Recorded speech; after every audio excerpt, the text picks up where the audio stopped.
بسم اللہ الرحمن الرحیم نحمدہ ونصلی علی رسولہ الکریم وعلی آلہ واصحابہ وآل بیتہ اجمعین، اما بعد۔ دنیا میں کچھ مقامات ایسے ہیں جو آسمان والوں کے لیے ایسے چمکتے ہیں جیسے زمین والوں کے لیے ستارے چمکتی ہیں، لیکن وہ مقامات اعمال کی برکت سے چمکتی ہیں۔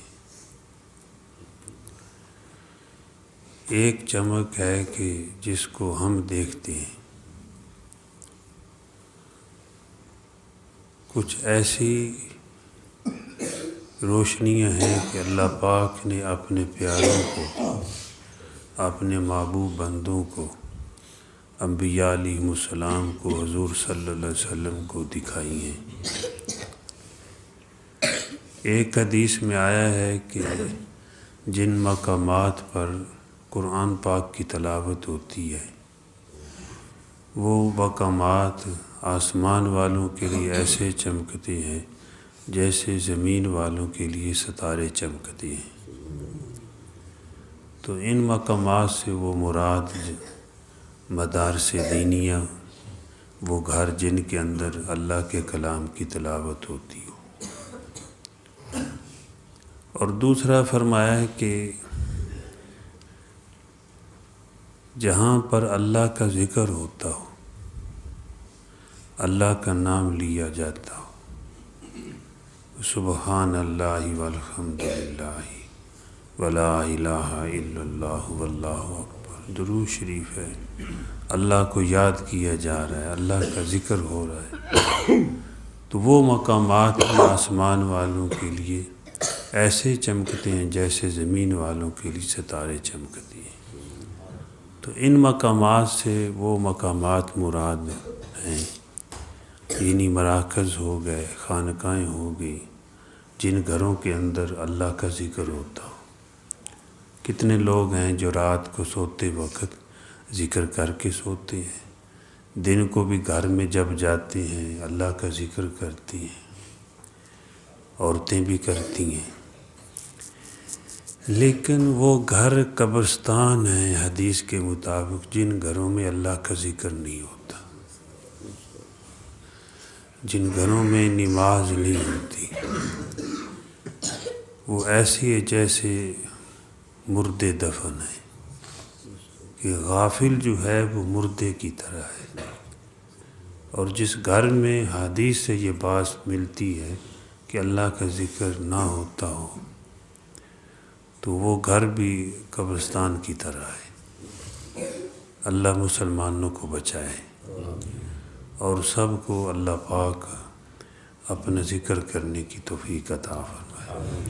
تیسرا فرمایا کہ جو مساجد ہیں، یہ اللہ کے گھر، حضرت عبداللہ بن عباس رضی اللہ تعالیٰ کی روایت میں ہے کہ یہ بھی آسمان والوں کے لیے ایسی مقامات ہیں، یہ مساجد چمکتی ہیں جیسے زمین والوں کے لیے ستارے چمکتے ہیں۔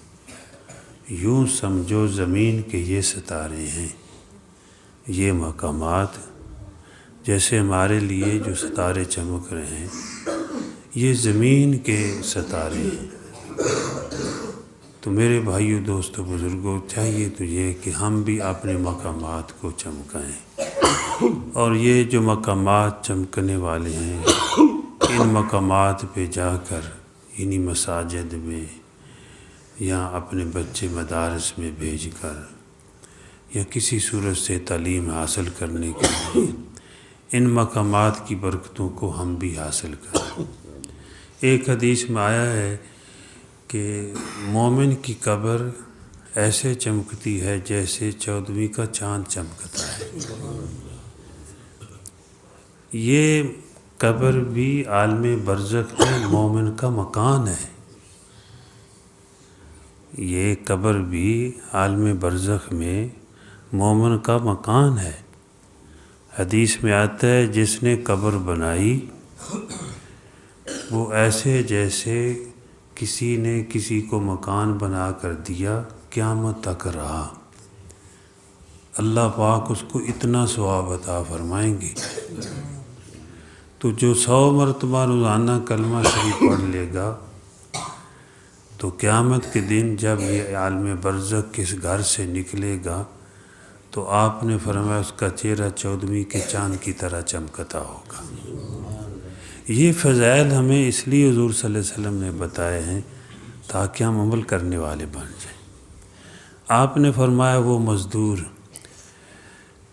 جو اس لیے مزدوری کرتا ہے کہ میں کسی سے سوال نہ کروں، اپنے اہل و عیال پر خرچ کروں اور اپنے پڑوس والوں پر خرچ کروں، تو فرمایا قیامت کے دن اس کا چہرہ اس طرح چمکے گا جیسے 14ویں کا چاند چمکتا ہے۔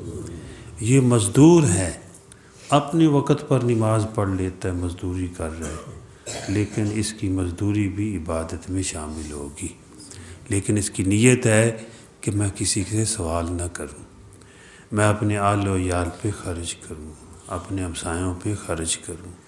اللہ جل جلالہ مجھے بھی اور آپ کو بھی بلکہ پوری دنیا کے مسلمانوں کو حضور صلی اللہ علیہ وسلم کی تعلیمات کے مطابق زندگی گزارنے کی توفیق عطا فرمائے۔